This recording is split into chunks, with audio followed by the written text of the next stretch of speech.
No es que le entró agua al monitor, por si acaso, no se asusten. Mientras preparaba la diapositiva no sabía qué usar y usé esa nomás. Esa es la única razón. Bueno, qué gusto estar otra vez con ustedes. Eh, Cada vez que me paro aquí es como si el tiempo nunca hubiera pasado. Esa es la sensación que me da, ¿verdad? Esta mañana fui al centro con mi papá a hacer algunas cositas por ahí. Y, y al pasar por ciertas galerías y calles, pareciera que uno nunca se hubiera ido de su ciudad. Así que qué bueno es tener esa sensación. Qué bueno poder estar juntos hoy día. Gracias por el esfuerzo que hacen para poder llegar durante la semana. El martes estuvimos hablando un poquito de Malaquías. Hoy día voy a seguir hablando un poquito de Malaquías. Pero lo que he preparado, creo que voy a ver yo mi monitor para no estar torciendo el cuello todo el tiempo. Eh, Básicamente lo que quiero ver con ustedes hoy es un poquito repasar lo que ya vimos, ¿verdad? Estuvimos hablando la semana, no la semana pasada, el martes pasado, estuve comentando un poquito acerca de la estructura del libro, ¿verdad? Cuando hablamos de la estructura, hablamos de su estructura literaria, cómo el libro se organizó. Ningún escrito de la Biblia ni otros escritos de la antigüedad carecen de organización. Todos los libros de la escritura se organizaron, se estructuraron, se ordenaron de una cierta manera. Esto es muy evidente con las cartas de Pablo, ¿verdad? Es un género literario particular, como es una carta de la antigüedad, eh, y hay una estructura, hay un saludo, hay una introducción, se identifica a quién escribe, se identifica a quienes se está destinando ese escrito, hay un saludo, hay una introducción, después hay un desarrollo, etcétera. Todo eso es parte de la estructura literaria. La semana, dale con la semana pasada, el martes pasado, estuvimos explicando un poquito acerca de a ver, ah, ¿está encendido?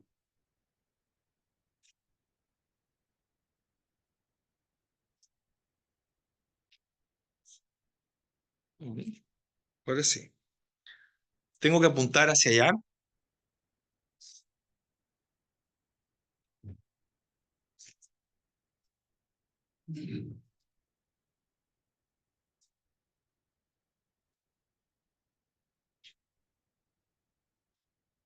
No, a ver, ahí está. No sé qué dice, ¿lo hice yo o lo hiciste tú? Ya, ok. No estaba muy seguro del tamaño de la letra. Es primera vez que ocupo este lindo monitor. Eh, pero quizás para algunos,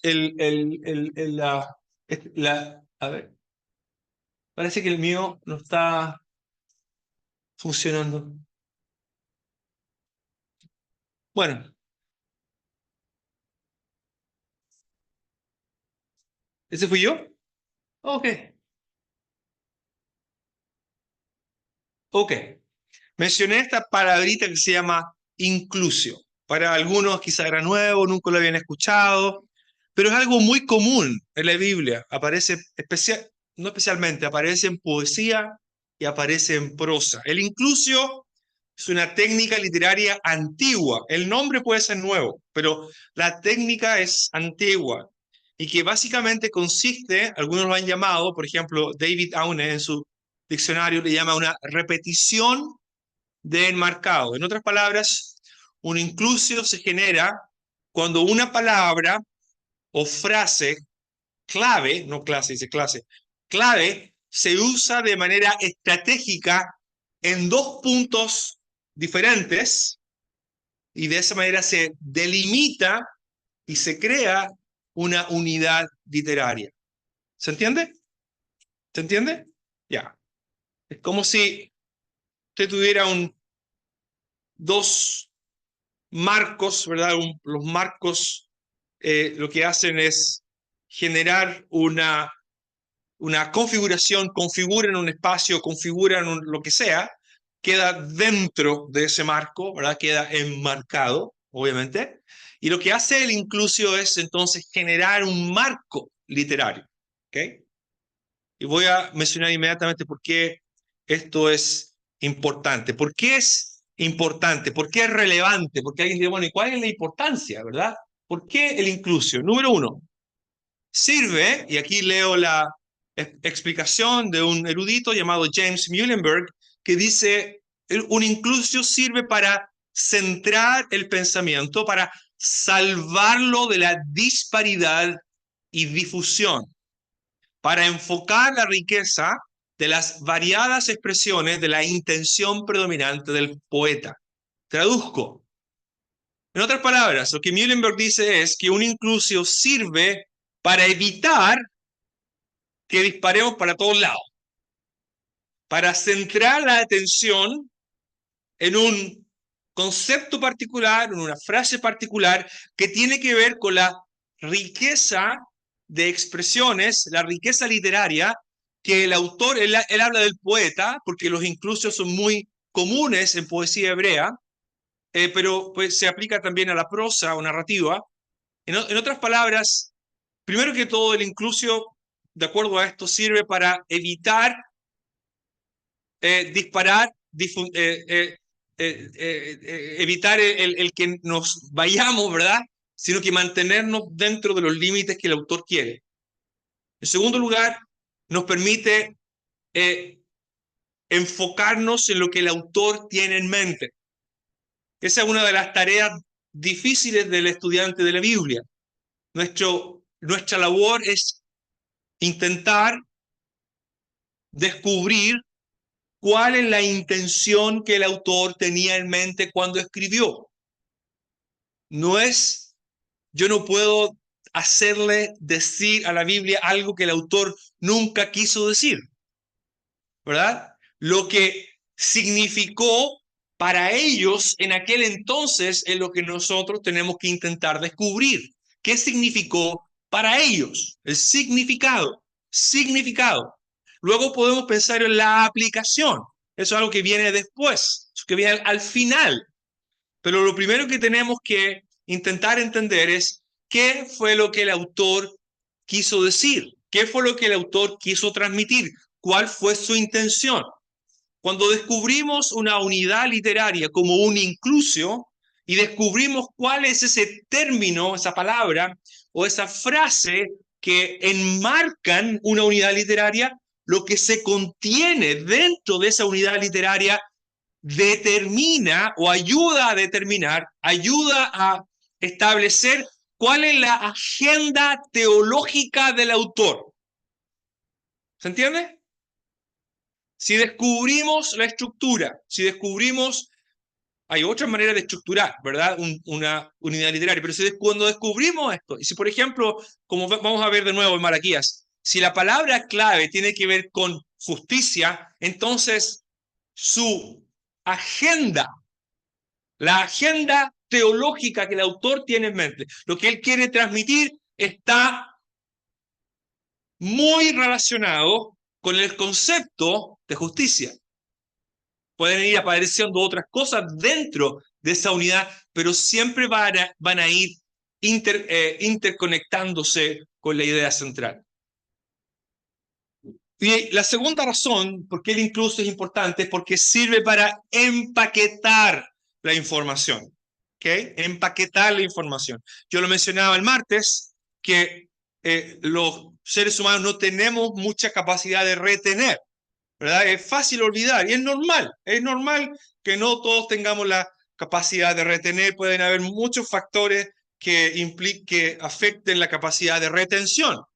Los antiguos sabían esto, ¿verdad? Los antiguos sabían, quizás el Salmo 119 es una buena, es una muy buena, es una técnica literaria, ¿verdad? Son 22 estrofas empaquetados, eso está empaquetado 22 estrofas, y eso ayuda a retener, ayuda a recordar.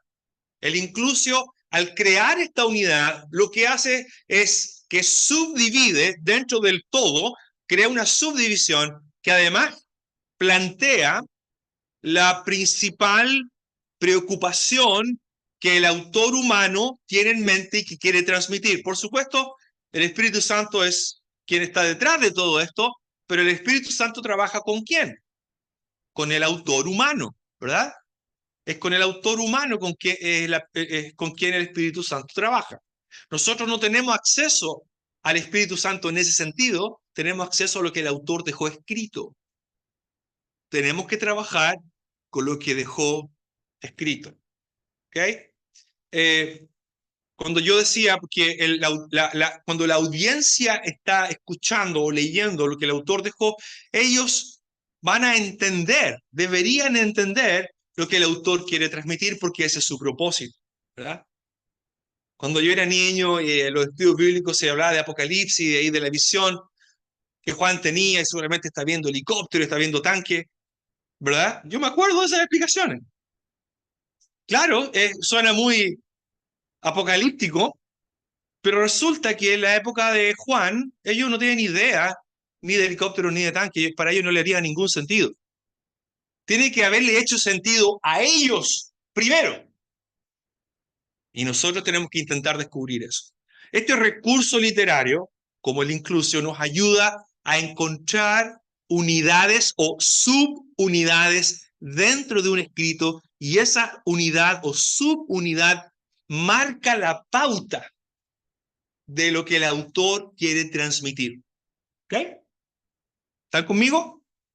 Ok. Muy bien. Yo mencionaba el otro día que Malaquías, una manera de entender la estructura del libro es usando este recurso del inclusio. Por ejemplo, entre Malaquías 1:6 a 2 al 9, esa sería una unidad o una subunidad literaria. ¿Cuál es la palabra clave? ¿Cuál es la palabra que enmarca la unidad? Es la palabra desprecio, la palabra hebreo bazá. Lo interesante de este vocablo es que solamente, aunque aparece 5 veces dentro de esta subunidad, no aparece fuera de esta subunidad, sin embargo aparece obviamente en el extremo de 1.6 y 2.9. Eso es una cosa importante. La otra cosa importante para determinarlo como un enmarcador, por decirlo así, es el hecho de que hay claramente hay una inversión, se revierte una situación donde el Señor es quien es despreciado por los sacerdotes, y en el versículo 9 del capítulo 2, esa situación se revierte donde los sacerdotes son los despreciados y no el Señor. Todo lo que ocurre dentro de esta unidad tiene absoluta y completa relación con la idea de desprecio, con menospreciar a Dios. Y ojalá tengamos tiempo de ver algo de eso hoy.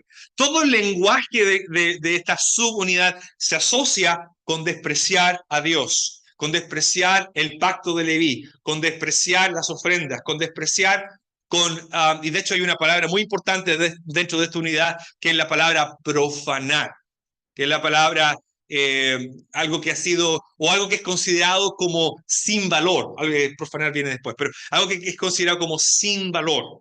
Sin valor, ¿verdad? Me presentáis el animal cojo, el ciego, me presentáis lo hurtado, me presentáis lo que ha sido robado. Y de hecho, en Malaquías 1, donde aparece esa expresión, se habla, el vocabulario que aparece ahí, en el versículo 14, maldito el que engaña. Veámoslo, a ver, ya que estoy aquí, veamos algunas cositas que marcan esta unidad. Vamos a ver un poquito más de detalle, quizá hoy día, estas unidades. Noten ustedes el lenguaje, ¿verdad? El capítulo 1, versículo 6. El hijo honra al padre, el siervo a su señor. Padre y señor aquí creo que tienen una connotación más real, en sentido de realeza, ¿ok? Si yo soy padre, ¿dónde está mi honra? ¿Dónde está mi gloria? La palabra kavod, mi gloria, ¿dónde está mi gloria? Si yo soy Adón, yo soy señor, una palabra usada para hablar del rey. ¿Dónde está mi temor? ¿Dónde está, en otras palabras, dónde está la reverencia que debería corresponder a mi estatus? ¿Verdad? Dice Yahvé Todopoderoso a vosotros, oh sacerdotes, que, ahí está la palabra, menospreciáis mi nombre. Lo que están ellos menospreciando es el nombre, pero menospreciar el nombre es menospreciar a la persona.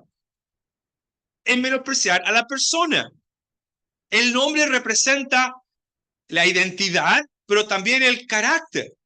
Y de hecho, una de las características de Malaquías es que el nombre del Señor entre Yahvé Sebaot, Jehová de los ejércitos, o Yahvé Todopoderoso, como yo prefiero decir, aparece 24 veces en Malaquías.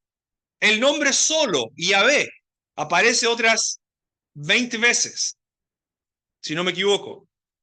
Otros nombres, otros títulos aparecen otras tantas veces. En total, solamente con nombres de Dios, en Malaquías aparece 70 veces en un libro que tiene 55 versículos.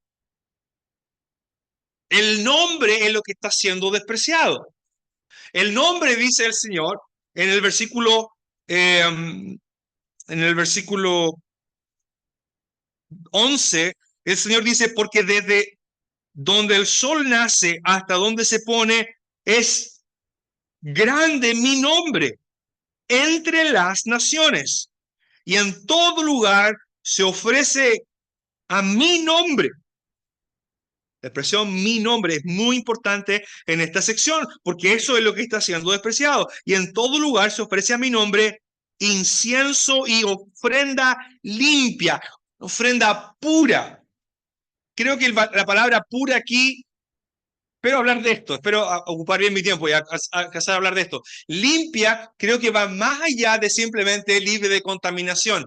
Creo que hace referencia también a su valor, una ofrenda de valor, un regalo de valor. La palabra ofrenda en hebreo, minjá, 7 veces en Malaquías, no es aunque se ocupa mucho en Levítico para hablar de la ofrenda de grano, minjá es un vocablo típicamente usado también para hablar de un regalo o tributo que se ofrece a un rey. Y lo que ellos le están ofreciendo, ellos muestran desprecio hacia el Señor, menosprecio hacia su nombre, ofreciendo una ofrenda que no es, que es una ofrenda despreciable, sin valor. El Señor dice en el versículo 11 que en otros lugares, desde donde el sol nace hasta donde se pone, mi nombre es grande entre las naciones, y en todo lugar o en otros lugares se ofrece a mi nombre incienso y ofrenda limpia, porque grande es mi nombre entre las naciones, dice Yahvé de los ejércitos. Me pregunto aquí, esta es parte todavía de mi investigación, ¿qué es lo que el Señor quiere decir con las naciones aquí? Interesante que en Persia había un lugar de donde Esdras o Nehemías trajo a varios levitas y no me acuerdo ahora, está ahí, aparece uno de los libros de la cita, no me acuerdo, pero Esdras o Nehemías trae varios levitas y sacerdotes de esa región, de esa zona.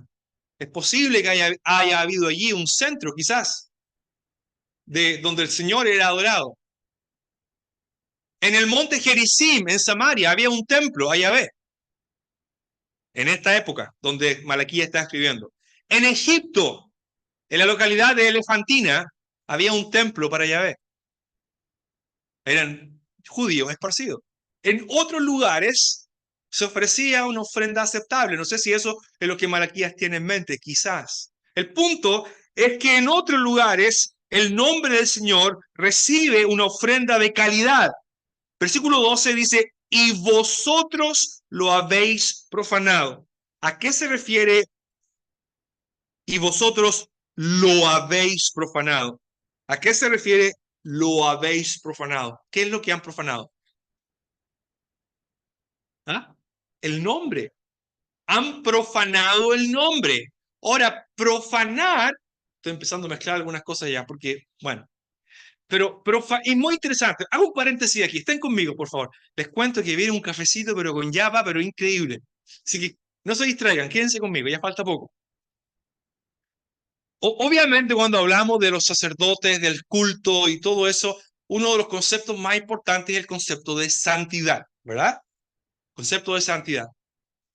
Concepto de santidad no es algo negativo, pero el concepto hay básicamente 4 vocablos en hebreo que ayudan a escribir el espectro de santidad. ¿De cuál es ese espectro donde la idea de santidad se desarrolla? Hay algo positivo y algo negativo. Desde el punto de vista positivo, la palabra más conocida obviamente es la palabra kadosh, en hebreo, santidad o algo santo, algo que generalmente se traduce como apartado o consagrado, que esa es la traducción que generalmente aceptamos. La otra palabra positiva relacionada con santidad es la palabra hebrea tajor.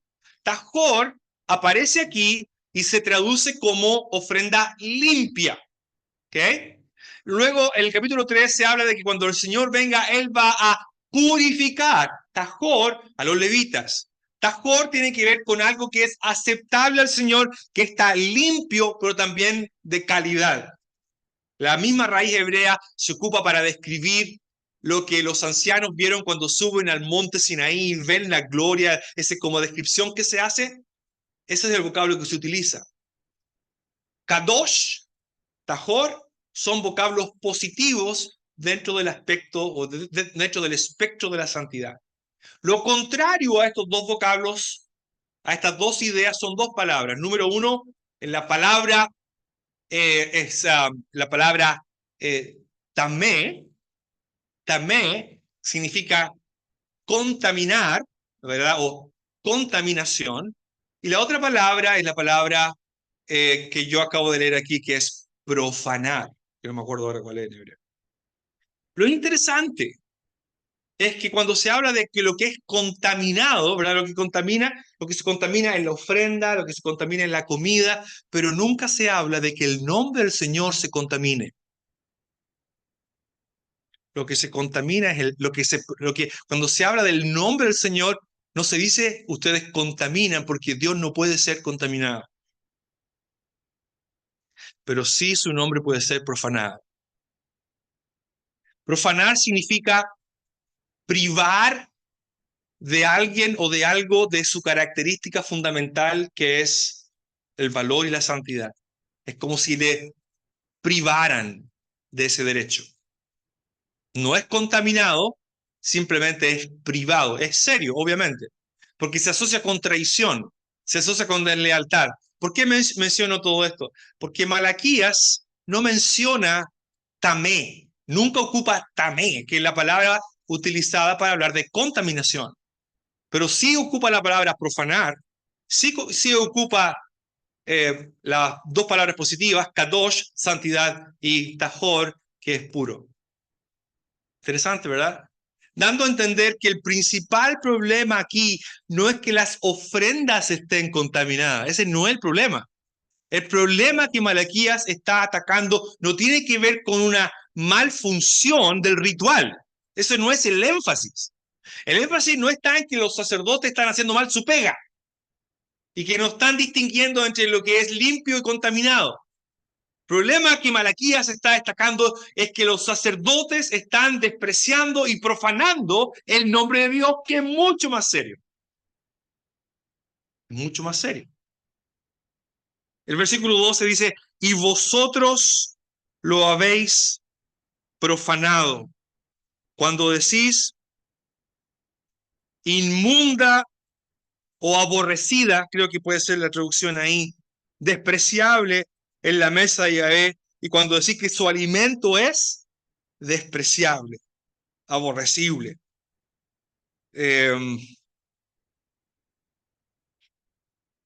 Halal, ese es el otro el vocablo que andaba buscando, para profanar. Para terminar la idea, porque hay mucho más que hablar aquí en términos de... Pero lo que quería llegar era al 14. El Señor dice, maldito el que engaña, maldito el tramposo, esa es literalmente la traducción. Tramposo, el pillo, que teniendo un macho en su rebaño promete y sacrifica a Yahvé lo dañado. Dañado es una palabra muy pobre aquí. Creo que la traducción hebrea soporta la idea no solamente de dañado, sino de algo que está casi, que es inservible. Inservible. Un animal, que es posiblemente el caso aquí, casi en condición de putrefacción, descomposición. Eso es lo que la gente lleva y eso es lo que los sacerdotes están aceptando. El Señor dice, promete y sacrifica a Yahvé lo dañado, porque yo soy el gran rey, dice Yahvé todopoderoso, y mi nombre es temible entre las naciones. El relato continúa y la idea de desprecio continúa, ¿verdad? Se habla del pacto de Leví, que ha sido despreciado y que ha sido traicionado, etcétera. Y en el versículo 8 del capítulo 2, el Señor, por medio del profeta, tengo que hacer otro paréntesis aquí, pero el Señor, por medio del profeta, dice, vosotros os habéis apartado del camino, habéis hecho tropezar a muchos en la ley, habéis corrompido el pacto de Leví, dice Yahvé Todopoderoso. Por tanto, yo también os he hecho viles, despreciables y bajos ante todo el pueblo. En términos del estilo del libro, esto es probablemente lo que se conoce como una diatriba. Una diatriba. Una diatriba es un estilo en donde la persona entrega un discurso y es como si estuviera hablando con alguien. Como cuando el apóstol Pablo, muy clásico ejemplo a los romanos, dice, ¿quién eres tú, oh hombre, que juzgas al siervo o al criado? No me acuerdo bien cómo. O sé que tú que seas, tú que juzgas. Eso es una diatriba. Pablo no está hablando con alguien. Ese es un interlocutor imaginario para poder construir el discurso. Esto es lo que Malaquías es. No hay una conversación con el pueblo, es más bien un discurso donde el Señor asume la primera persona, el profeta está hablando, pero es como si el Señor está hablando en primera persona, excepto en la unidad del medio, donde el Señor no habla en primera persona. Pero en el resto del libro, ustedes podrán encontrar todas las veces que el Señor habla en primera persona. Esa es la unidad o la subunidad número 1. La subunidad número 2 está enmarcada por el vocablo o por la raíz hebrea nagad, que se traduce comúnmente como deslealtad o infidelidad. Es en esta subunidad literaria donde el Señor no habla en primera persona. Es solamente el profeta, por decirlo así, quien está hablando. Y es, de alguna manera, llega al punto álgido, al clímax literario, si ustedes quieren, está al centro del libro. La deslealtad que Malaquías denuncia se asocia con matrimonios exógenos, como lo mencionaba el otro día. La tercera unidad es esta que aparece aquí, enmarcada por la palabra justicia o la justicia. Mishpat es la palabra justicia, ha es el artículo en hebreo, ha mishpat, la justicia. ¿Dónde está el Dios de la justicia? Me parece que aquí los que están hablando son otra vez los sacerdotes.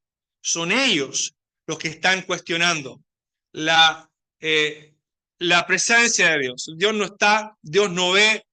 Más adelante, en el capítulo 3 y en el versículo 14, dice, ¿qué aprovecha que guardemos la ley? ¿Qué aprovecha que andemos afligidos? ¿Qué aprovecha que mantengamos los mandamientos del Señor? En el versículo 15 del capítulo 3, ellos dicen, bienaventurados los soberbios y los que hacen impiedad.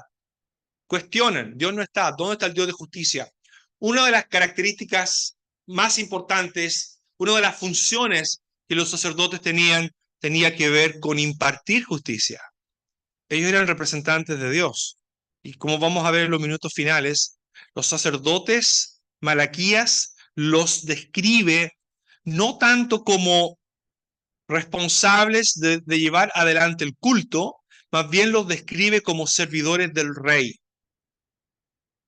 Esa es la clase de descripción. Los sacerdotes son vistos más como servidores reales, como servidores del rey. Ellos eran responsables de impartir justicia. En el capítulo, creo que hay algunos, creo, me parece que hay algunas conexiones aquí con Deuteronomio 10, em,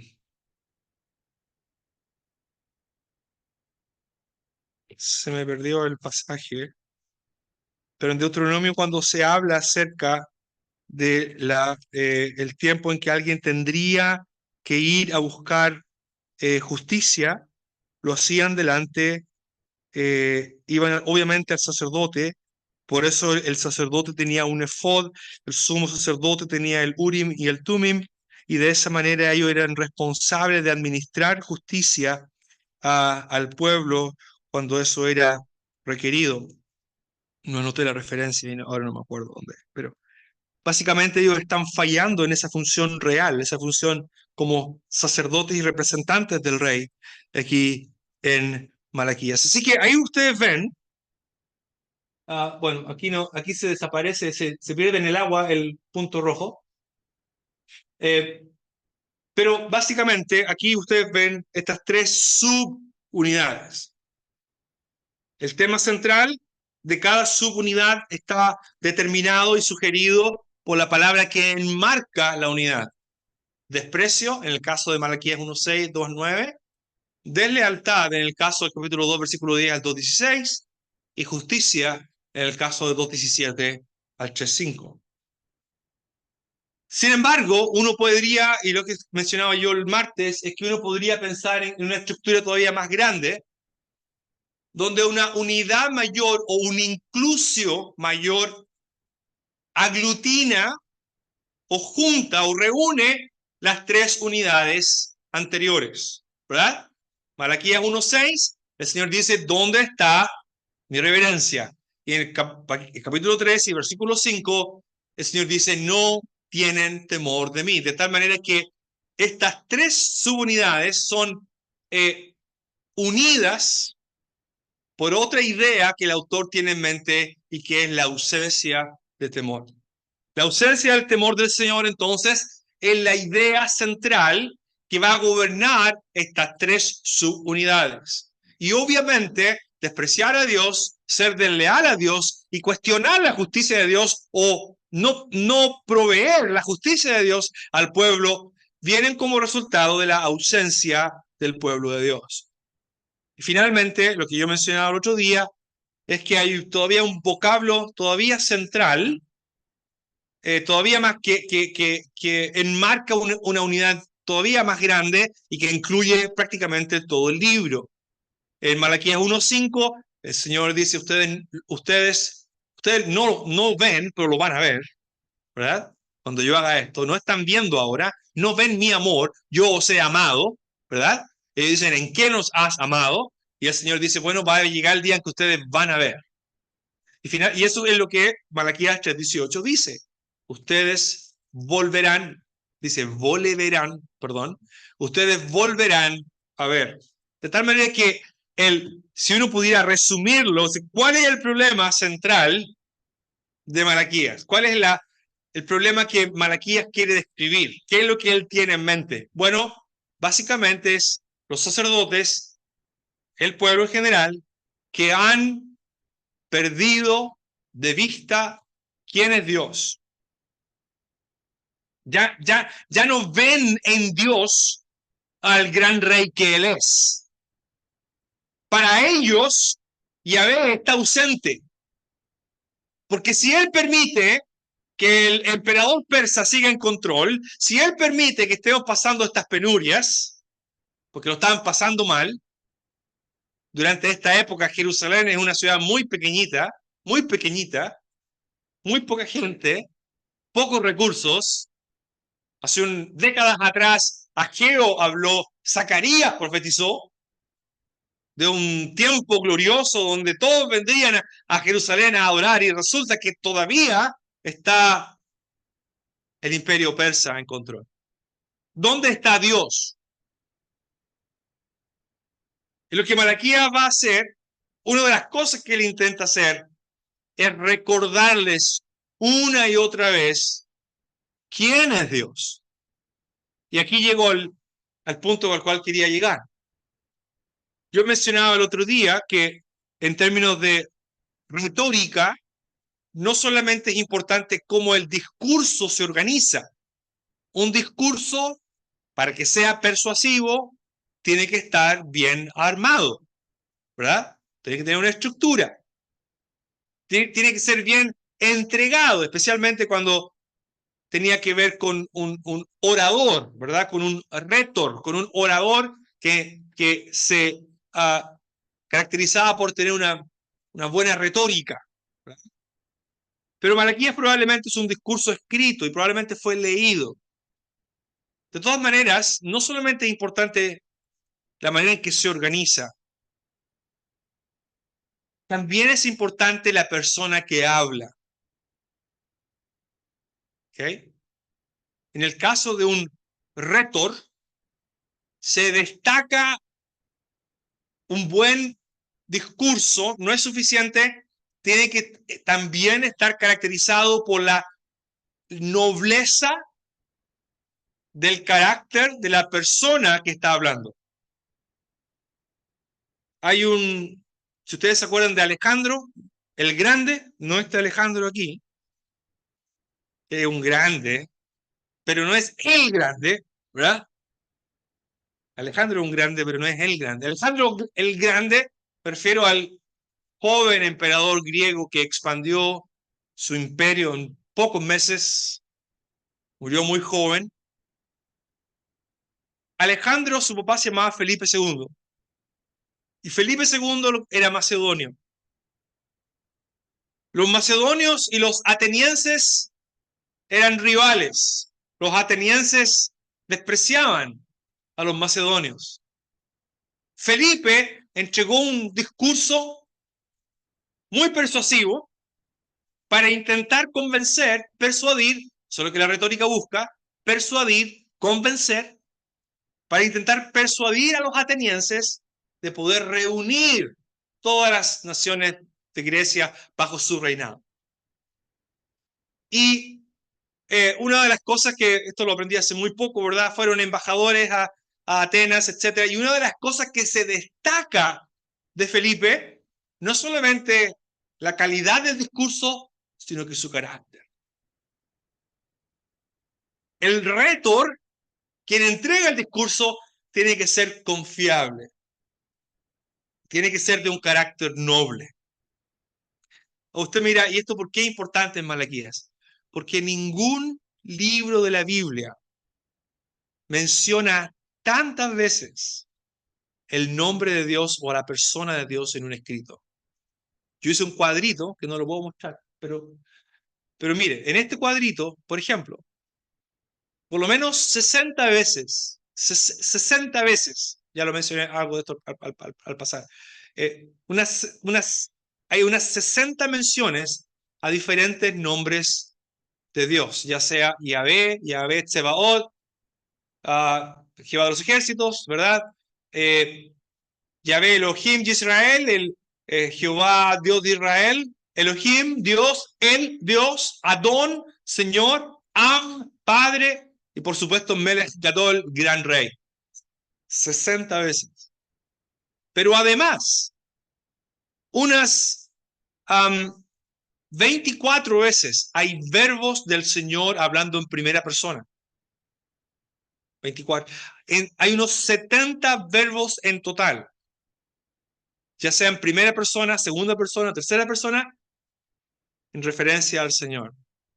Y unas 42 veces Malaquías ocupa alguna clase de pronombre para referirse al Señor.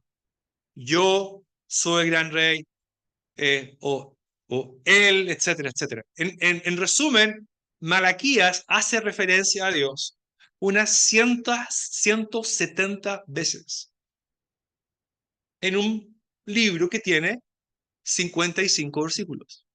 ¿Cuál es el punto aquí?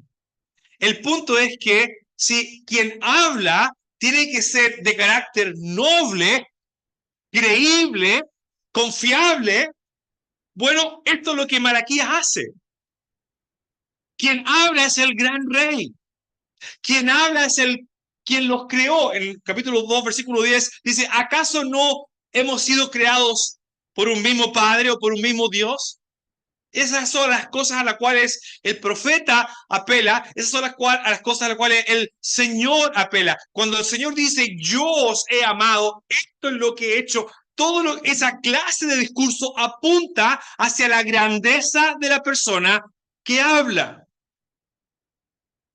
Ahora, ¿alguien es más culpable o menos culpable de creerle a alguien si ese alguien es creíble o no?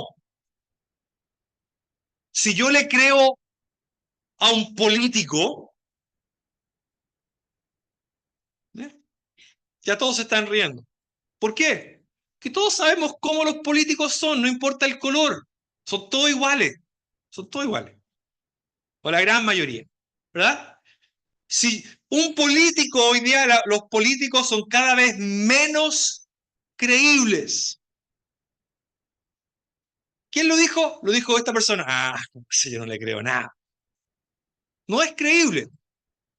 Pero si la persona que habla es de un carácter noble, como los que no tenemos, si es alguien confiable, si es alguien poderoso, si es alguien de gran belleza, si es alguien de gran autoridad, si es alguien de gran capacidad, si es alguien que es el creador de todas las cosas, si es alguien que es fiel, que es bueno, ¿es creíble o no?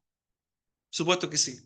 Y eso es lo que Malaquías hace. Presenta al Señor una y otra vez como el único gran Dios bueno, compasivo, fiel, misericordioso que Él es. Inunda el pasaje una y otra vez. De hecho, una de las frases que más se repite en Malaquías, ¿cuál es? Dice Jehová de los ejércitos, dice Jehová de los ejércitos, dice Jehová de los ejércitos. Algunos en la antigüedad, algunos eruditos pensaban que eso cumplía una función estructural. Muy interesante que se descubrió un escrito, eh, se descubrió un escrito en un lugar que se llama Bisitún, en Irak o en Irán, donde hay una inscripción por el rey Darío, el gran rey Darío. Y en esa inscripción, 75 veces, el rey Darío dice, así dice Darío el rey, así dice Darío el rey, así dice Darío el rey. ¿Qué es eso? Oye, que tienes mala memoria, hay que recordarle a cada rato. No, es una manera de insistir, de inundar el discurso con la identidad de la persona que está hablando. Por eso es que cuando uno lee Malaquías, la presentación que hace del Señor es superlativa. Yo mencioné esto el otro día, ningún profeta se refiere al Señor como el gran rey. Solamente el Salmo 96 y el Salmo 48. Usted me dirá, pero Isaías, cuando habla, y también en Segunda Crónica, cuando se acuerda, cuando el imperio asirio invade Jerusalén, ya capturaron Samaria y ahora llega el Rabsaces, ¿se acuerda? Me gusta ese nombre. Cuando me lo aprendí nunca me olvidé. El Rabsaces, que es como el representante del rey asirio. Y el Rabsaces llega a Jerusalén y dice que no nos engañe Ezequías porque Jerusalén va a caer. ¿Qué dioses hay? ¿Qué dioses pudieron ayudar a los etíopes? ¿Qué dioses pudieron ayudar a estos otros? El gran rey de Asiria dice así, porque así se llamaban ellos. Lo interesante es que cuando se habla del rey de Asiria, en el texto hebreo dice Hamelech Hagadol, con el artículo. Mientras que cuando se habla del Señor no se ocupa el artículo, simplemente es Melech Gadol. Esto lo aprendí hace poco también. Es muy llamativo que,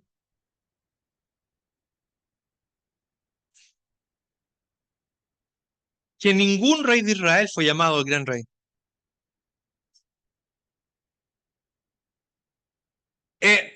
Me parece que al fin y al cabo que el Señor sea rey es una metáfora. Es una metáfora para entender su grandeza. Y cuando el Antiguo Testamento especialmente describe al Señor cual rey, siempre lo hace de una manera tal que se distinga de los reyes de Israel. Por ejemplo, el Señor en el Antiguo Testamento nunca es coronado.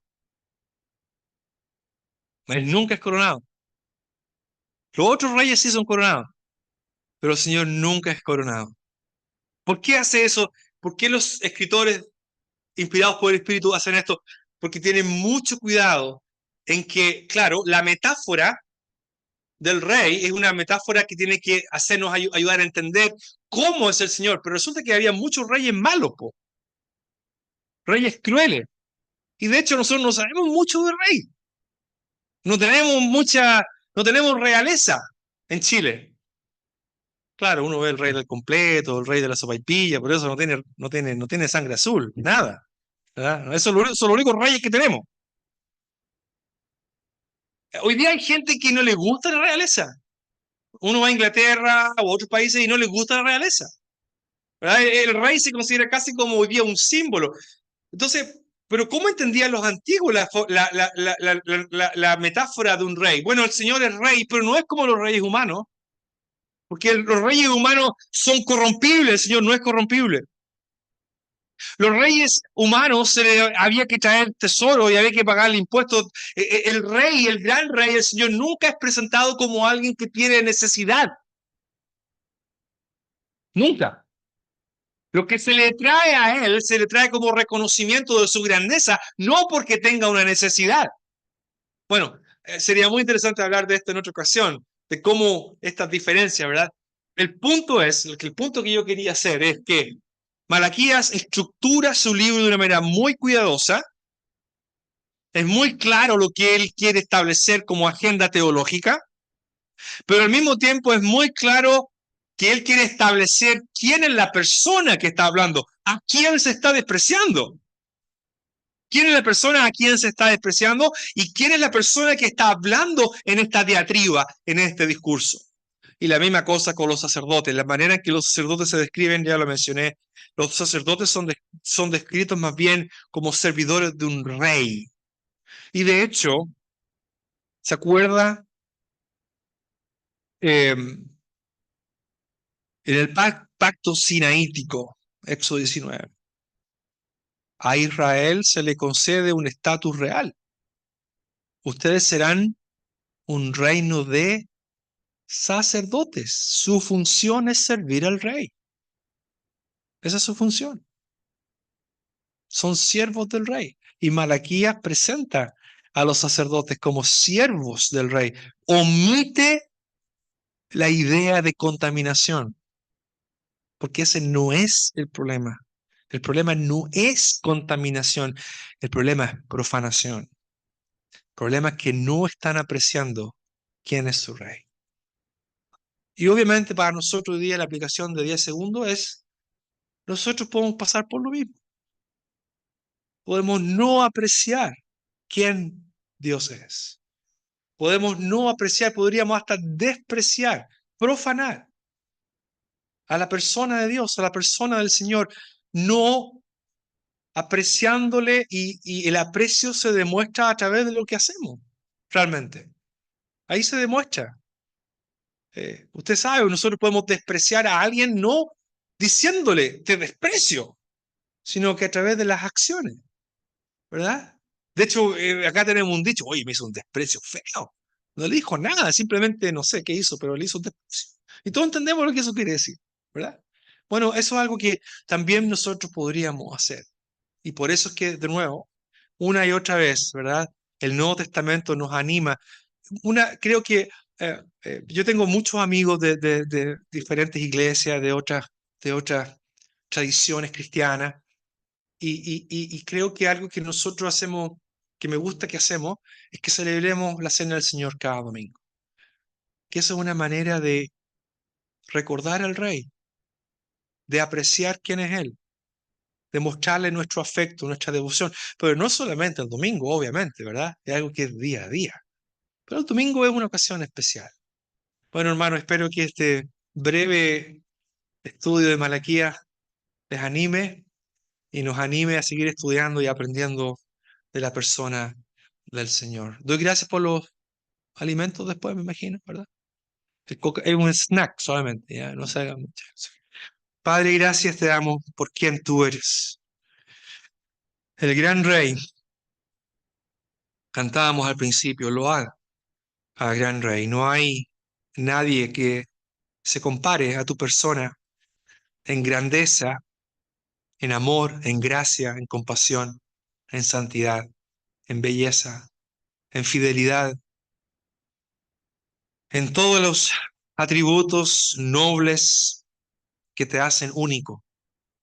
Gracias que podemos confiar en ti, gracias que podemos descansar en ti, aunque a veces hay cosas que no podamos entender.